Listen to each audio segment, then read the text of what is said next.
皆さん、こんにちは。里山日記です。今回は、ドクダミ化粧水の作り方をご紹介いたします。薬草教室で教わった配合をご紹介します。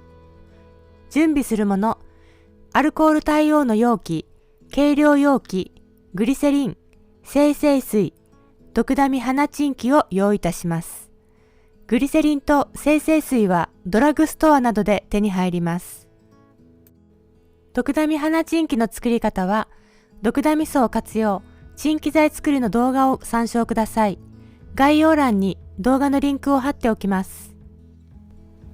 肌に優しいタイプのドクダミ化粧水 100ml を作ります。精製水 85ml を入れます。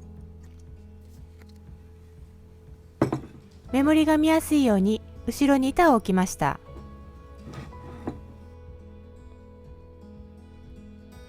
ドクダミ花チンキ 10ml を入れます。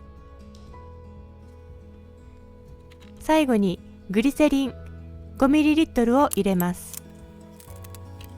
混ぜて容器に移します。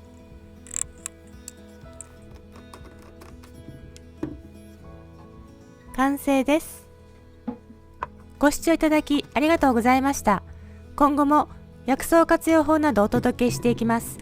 チャンネル登録をしていただけると励みになります。よろしくお願いします。